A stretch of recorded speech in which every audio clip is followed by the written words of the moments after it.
Bueno, Nicolás me puso con este tema. Vamos a tratar de que sean solamente 15 minutos. Bien, cuando hablamos de cratoblastia anterior laminar profunda, generalmente nos referimos a la técnica de Anwar o Big Bubble, pero esto tiene en realidad todo tiene una viene de algún lado y quería, está el doctor Enrique Malgrán presente, entonces quería decir de dónde venía eso específicamente y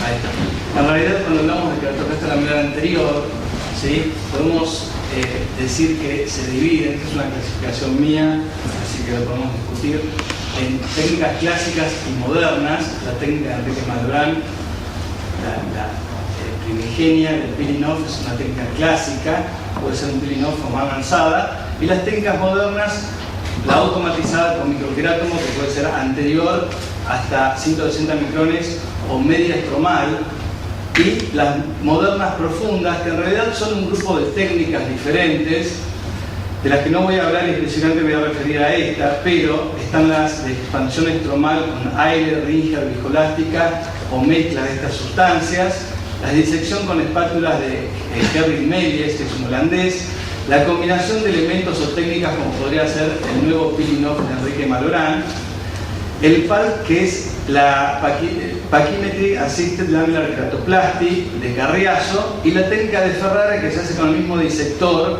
que se usa para colocar los anillos, y bueno, que Ferrara le puso un nylon 5-0 creo que es, y con eso hace la queratectomía lamelar. Entonces, la técnica de Anwar en realidad salió publicada en el 2002, yo había empezado en el 2000 a hacer keratoplastia lamelar, y les quiero comentar un poquito cómo es la técnica en esquemas para que se entienda. Lo violeta es la Descemet, el resto es el estroma. Entonces se trepana al 80, 70, 80% con una aguja con el bisel para abajo. Uno llega, no hay que llegar pegado, llega más o menos cerca, y luego se inyecta aire. El aire despega mecánicamente la Descemet. Al despegar se genera la gran burbuja, el Big Bubble, y entonces luego se hace una queratectomía superficial, se destecha la Big Bubble, por lo tanto se colapsa, ahí se está destechando, se colapsa la Big Bubble, y luego se reseca los residuos estromales y queda la Descemet pelada o desnuda. Entonces después se sutura la córnea, que generalmente a uno le saca la Descemet. Al principio no le sacaba la Descemet, pero ahora uno lo saca prolijamente o no la Descemet. Entonces, la Big Bubble tiene, para que se entienda, que es la parte más importante, tiene dos caras, la parte posterior del estroma y la Descemet desprendida, y ocupa volumen en la cámara anterior y tiene presión propia. Entonces, vamos a hacer un video. Este video es viejo porque ahora en realidad la técnica no es esta, sino tiene algunas modificaciones. A mí me gusta el trépano manual. Cuando uno llega a la parte profunda, realmente uno siente que está raspando. Ahí estoy tomando la profundidad, y con la aguja, con el bisel para abajo, en el área paracentral de la córnea, se inyecta aire, y van a ver lo que pasa acá. Uno ve que se despega algo y dice, uy, se formó. Ahí, luego se despresuriza para que no haga un síndrome de Burkitt-Sagavalía. Acá se hace una queratectomía manual, pero sigue estando la Big Bubble atrapada acá adentro. Entonces hay que sacar la primera, una capa bastante gruesa del estroma para poder manejar justamente la parte que está abajo. Y esta es la parte más estresante. Ahí se está destechando. Una vez que uno destecha con cualquier espátula de barraquer, ahí estoy comprobando que realmente estaba la cámara sin la Big Bubble. Uno encuentra el plano y puede resecar los residuos estromales fácilmente. En realidad la técnica ya sufrió unas cuantas modificaciones, y ahí ven la Descemet que queda. Estos son los pétalos, yo digo pétalos, son los residuos estromales, y la Descemet que es lisa, brillante y transparente, tal cual el epitelio, con este aire que no se escapa porque está la décima la está conteniendo, hay que trabajar el borde, dejarlo lo más vertical posible para generar poco astigmatismo, no tener astigmatismo. Y bueno, acá termina la cirugía, uno pone la córnea.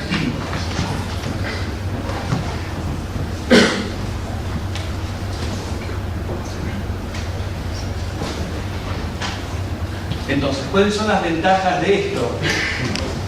La principal ventaja, en realidad, todas las técnicas de queratoplástica lapilar anterior comparten todas las ventajas, ¿no? O sea, tanto las clásicas como las modernas. Conserva la décima y el endotelio propio del paciente y, en realidad, cuando el endotelio es sano, conviene dejarlo. ¿Por qué? Porque es evidente que no va a haber rechazo si el paciente sí tiene su propio endotelio. Entonces, y la córnea, entonces uno podría decir que la córnea dura de por vida, pero esto tiene una base. En realidad, sí hay rechazo estromal y epitelial, pero revierten fácilmente con unas cuantas gotas de corticoide y generalmente no arruinan el endotelio. Esto tiene una base en la Castroviljo Lecture del 2001. Boom, se tomó el trabajo de hacer seguimiento a 20 años de trasplantes penetrantes